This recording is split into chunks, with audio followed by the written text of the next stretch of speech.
Hi, my name's Kylie Keller. I work at Ghost City Tours in downtown. So as you might know, St. Augustine's a very, very old city. It has been owned by the Spanish, the French, the Spanish again, the British, and there's been a lot of murders, pirate raids, burnings. People just die all over the place, so that is kind of just St. Augustine. So this is a Talamato cemetery. It's actually 3 layers of bodies here. They used it again for a regular cemetery using wood, and wood rots away. Then they use stone, and stone is what we have today. We're gonna talk about James today, who is the little stone in the front there.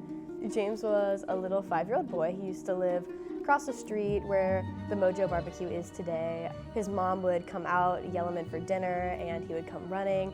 And one day she came out and yelled for him, and he did not come running. She went into the cemetery looking for him, and she ended up circling around to the base of this tree in the front, and she found James dead at the base of the tree. He had fallen out backwards while climbing it, snapped his neck, and unfortunately passed away. And he ended up with that spot. You'll notice he's the only spot up there when you look. It's because his mother bought the plots around him so no one would ever bother her baby boy ever again. People see him a lot. He's a common one. The most notable person buried at that cemetery is Bishop Augustine. And Bishop Verreau believed in what we call Catholic equality, which is the idea that no matter what race, ethnicity, no matter where you come from, you deserve the chance to die a Catholic, be buried a Catholic. So he does pass away. He kind of just dies of old age. He dies in 1876. So since they allowed 2 weeks for everyone to travel, they have to preserve this body. They build him a special custom-made coffin made out of metal. They put a glass faceplate on the front and they seal it. Day the funeral comes and they bring him from the Talamato to the cathedral. The coffin starts to kind of rattle a little bit. It's moving around, and now these people, they are very confused, but they are also devoutly religious, so they automatically assume that he's coming back from the dead. The lid of the casket blows off, the body blows up. The entire church covered in what we like to call bits of bishop, pieces of priest, and chunks of clergy. He rots into the building. So unfortunately he didn't die there, but he does rot into the building, which is why he remains there today. The fort is formerly called the Castillo de San Marcos. They started construction on it in the 1640s.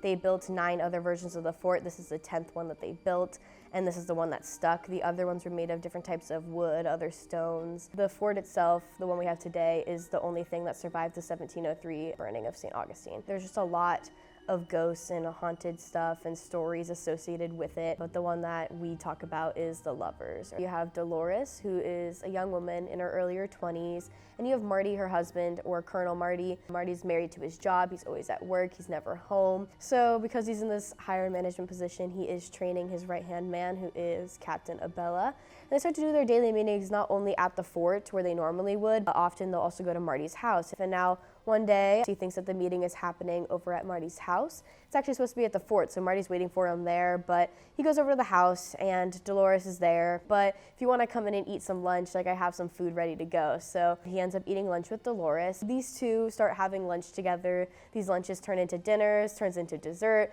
turns into a full-blown affair.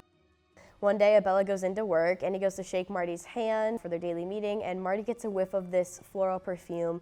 He knows very well, as this is his wife's perfume. He doesn't say anything, though. He keeps it quiet. But the next day, Dolores and Abella are both found missing, so no one knows where they went. They ask Marty, what happened to your best friend and wife? He tells them, that Dolores was very sick. She needed round-the-clock care he couldn't provide. He ended up shipping her back to Spain. And then they ask him about Abella, and he tells them that, Abella, being his right-hand man, he sent him on a secret mission, top secret, no indication that he was planning to leave. So no one's buying either of these stories, but obviously we know that he killed Dolores and Abella. He never got caught, lived out a happy life, and there was a very, very big trend on treasure hunting here in St. Augustine, because when soldiers at the fort would often take out a brick and hide their stuff behind it, so that if they got into battle and maybe lost, people broke into the fort, no one would steal their valuables. They didn't tell anyone else where their brick was, so your stuff would be lost. And this man is doing just that. He goes to the back of the powder keg room, and in the back there, he starts knocking on the wall. He finds a pretty big hollow space, and he thinks he has struck it rich. He's really excited. He finds 2 skeletons